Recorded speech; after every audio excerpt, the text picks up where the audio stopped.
Imaginez que votre père soit la plus grande rockstar de France. Il a vécu 74 ans, vendu 45 millions de disques, conquis le cœur de millions de personnes. Mais quand vous l'avez connu, vous étiez toute petite. Et un jour, alors que vous n'aviez que 9 ou 13 ans, il est parti. Depuis ce moment, le monde vous regarde avec deux yeux différents, à la fois avec pitié et avec curiosité. En tant que les petites filles de Johnny Hallyday, seulement ça. Vous n'avez pas encore d'autre identité, mais vous en aurez une, car chaque enfant finit par écrire sa propre histoire. Jade et Joy, adoptées au Vietnam, élevées à Los Angeles, grandies entre la culture française et la vie américaine. Et aujourd'hui, toutes deux essaient de tracer leur propre chemin. Voici cette histoire. Laetitia et Johnny. Amour, pouvoir et chaos.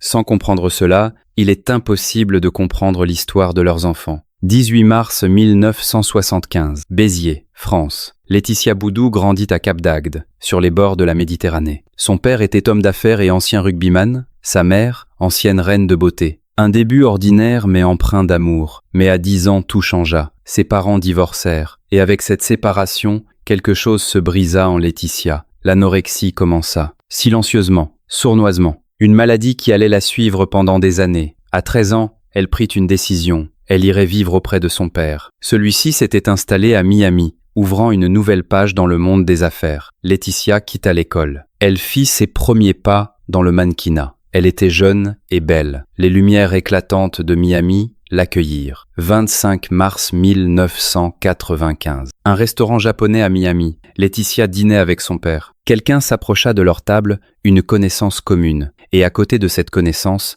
se tenait un autre homme, Johnny Hallyday, la plus grande rockstar de France. Il avait 52 ans. Laetitia en avait 20. Un an plus tard,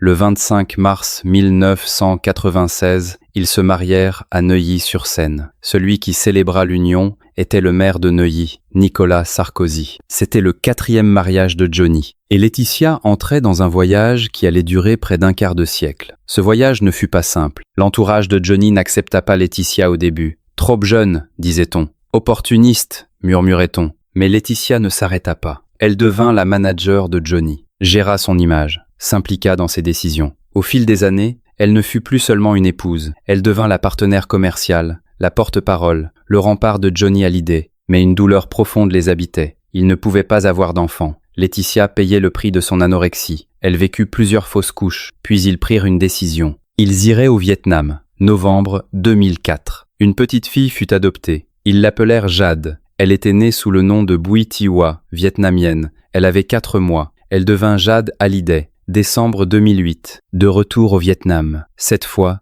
Joy. Elle était née sous le nom de Mai Hung, à Hanoi. Elle avait 5 mois. Elle devint Joy Hallyday. Et à partir de ce moment, 2 petites filles s'installèrent au cœur de la vie de Laetitia. 5 décembre 2010 à 7. Dans leur maison de Marne-la-Coquette, près de Paris, Johnny Hallyday s'éteignit d'un cancer du poumon. Il avait 74 ans. Laetitia annonça en pleurs au monde entier. Johnny était un homme hors du commun. Il le restera grâce à vous. Surtout, ne l'oubliez pas. Il est et restera avec nous pour toujours. Mon amour, je t'aime tant. Mais sur cette douleur vint se greffer une guerre. Quand le testament de Johnny fut révélé, la France fut choquée. Il avait tout légué à Laetitia et aux 2 filles. Pour ses premiers enfants, David Hallyday et Laura Smet, ses enfants de précédentes relations, il n'y avait presque rien. Pas une guitare, pas une moto, pas un souvenir. David et Laura saisirent la justice. La France suivit cette bataille.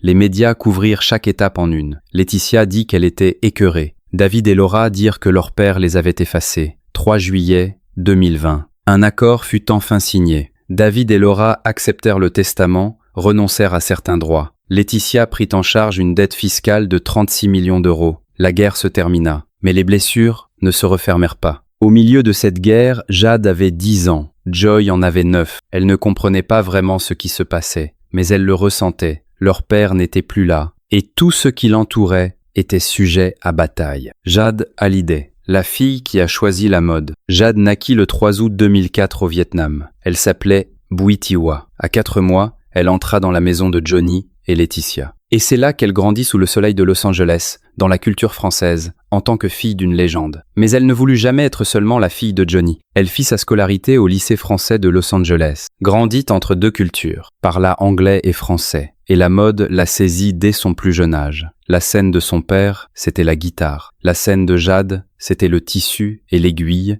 À partir de 15 ans, elle commença à coudre ses propres vêtements. Elle s'acheta une machine à coudre, des hauts, des shorts, des jupes, des créations spéciales pour les soirées de fin d'année. Elle libérait quelque chose qui grandissait en elle. Décembre 2023. Elle donna sa première interview télévisée avec sa sœur Joy dans l'émission 7 à 8 sur Téafoun. Les visages avaient mûri, les yeux portaient le deuil de leur père, mais les voix étaient déterminées. « J'utilise aussi les réseaux sociaux pour ma future carrière de styliste », dit-elle lors de cet entretien. « J'ai commencé des études de mode. J'aimerais bien créer plus tard ma propre marque. » Automne 2023. Elle s'inscrivit à l'Otis College of Art and Design de Los Angeles. Elle citait Saint Laurent et Vivienne Westwood comme référence. 12 mars 2025, le grand jour. Lors du défilé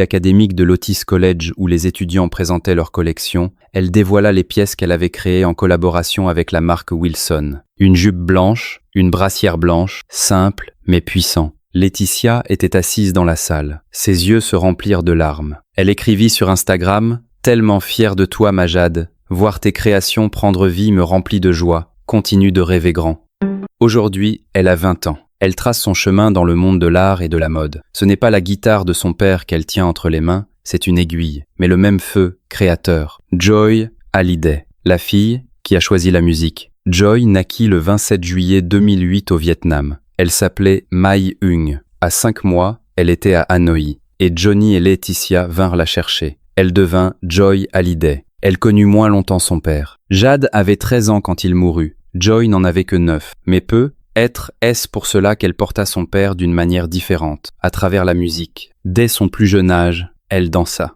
Elle alla dans une école de ballet à Los Angeles. Claquettes, danse moderne, présence scénique. En 2010 à 10 ans, elle monta sur scène lors d'un récital de danse. Laetitia filma, posta la vidéo sur Instagram. La fierté de papa, dit-elle. Jade avait commencé ce chemin, Joy le continue. Mais la danse n'était pour Joie qu'un point de départ. Le vrai chemin menait à la musique. En décembre 2023, elle apparut avec sa sœur dans cette interview télévisée. Joy parla moins, elle était plus réservée. Mais ce qu'elle dit était clair. Elle pensait à son père, était reconnaissante envers sa mère et voulait construire sa propre vie. Avril 2026. Quand Laetitia rentra à Los Angeles, elle partagea une photo. Joy était assise dans un studio d'enregistrement hollywoodien, concentrée, casque sur les oreilles, près du micro. À ses côtés se trouvait Vincent Lanty, compositeur et producteur franco-américain fort de plus de 20 ans de carrière, un homme qui avait travaillé avec Rihanna, Céline Dion,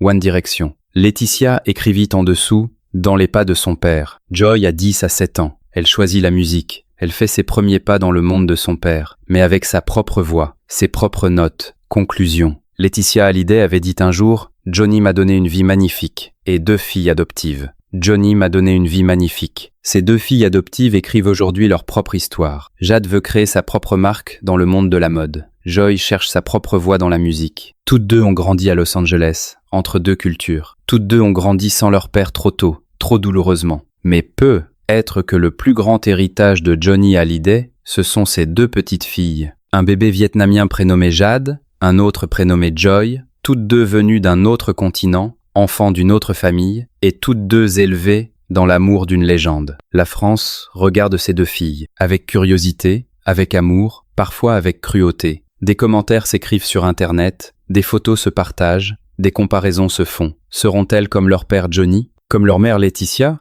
La réponse est peut-être celle-ci. Elles ne ressembleront à aucun des 2. Elles seront elles-mêmes. Jade, avec les robes qu'elle a cousues de ses propres mains. Joy, avec les chansons qu'elle chantera de sa propre voix. Et c'est le plus bel héritage qui soit.